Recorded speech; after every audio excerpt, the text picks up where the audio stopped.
Hi friends, ఎంతో టేస్టీగా ఉండే క్యాలీఫ్లవర్ పచ్చడి చేసుకుందామా. ముందుగా క్యాలీఫ్లవర్ని తీసుకోండి. దాన్ని పురుగులు లేకుండా చూసుకొని ఉప్పు నీళ్ళల్లో వేసుకోండి. నేను ఇక్కడ చిన్న సైజులో కట్ చేసుకున్నానండి క్యాలీఫ్లవర్. మీరు మీ సైజ్ కట్ చేసుకోండి. ఇప్పుడు వాటిని తీసి ఒక డ్రై క్లాత్ పైన ఆరబెట్టుకోండి. ఇప్పుడు ప్రాసెస్లోకి వెళ్దాం. ముందుగా ఒక ప్యాన్ పెట్టుకొని దాంట్లో ఆయిల్ వేసుకోండి. దాంట్లోనే ఆవాలు, జీలకర్ర, మినపప్పు, శనగపప్పు వేసుకొని ఒకసారి మంచిగా ఫ్రై చేసుకోండి. తర్వాత 1/2 కప్ అల్లం వెల్లుల్లి పేస్ట్ వేసుకోండి. వేసుకొని ఆ పచ్చివాసన పోయేంత వరకు మంచిగా ఫ్రై చేసుకోండి. దానిలో ఒక 2 వెల్లుల్లి కొంచెం దంచుకొని వేసుకోండి. ఎండుమిర్చి కూడా వేసుకొని ఒకసారి మంచిగా కలుపుకొని ఫ్రై చేసుకోండి. ఫ్లేమ్ అనేది సిమ్లోనే పెట్టుకోండి.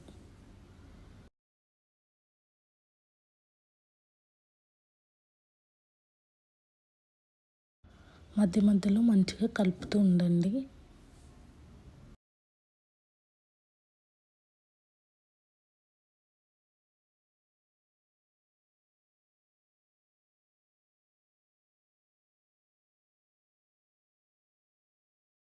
ఇంట్లోనే ప్రిపేర్ చేసుకున్నది గరం మసాలా ఉంటుంది కదా, అది ఒక 2 స్పూన్స్ వరకు వేసుకోండి.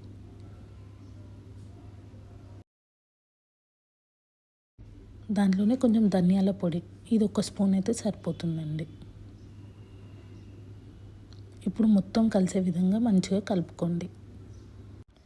సరిపడినంత సాల్ట్ వేసుకోండి. నేను ఇక్కడ 4 స్పూన్స్ వేసుకుంటున్నాను. మీ స్పైస్కి తగ్గట్టు కారం వేసుకోండి. వేసుకొని ఒకసారి మంచిగా కలుపుకోండి అంతా కలిసే విధంగా.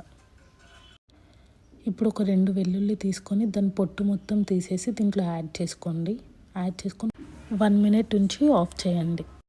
డ్రై అయిపోయిన కాలీఫ్లవర్ పీసెస్ ఉన్నాయి కదా, దాంట్లో ఇది చల్లారినాక వేసుకోండి ఆ తడక అనేది. దాంట్లోనే ఒక 3 నిమ్మకాయల రసాన్ని యాడ్ చేసుకోండి. చూసారు కదా అండి, ఎంతో సింపుల్గా ఉండే క్యాలీఫ్లవర్ పచ్చడి రెడీ. ఇది వారం రోజులైనా అలానే నిల్వ ఉంటుంది. మీరు ట్రై చేసి ఎలా ఉందో నాకు కమెంట్ చేయండి. ఈ వీడియో మీకు నచ్చితే please do like, share and subscribe my channel. ఇంకా మరిన్ని వీడియోస్ కోసం నా ఛానల్ని చెక్అవుట్ చేయండి.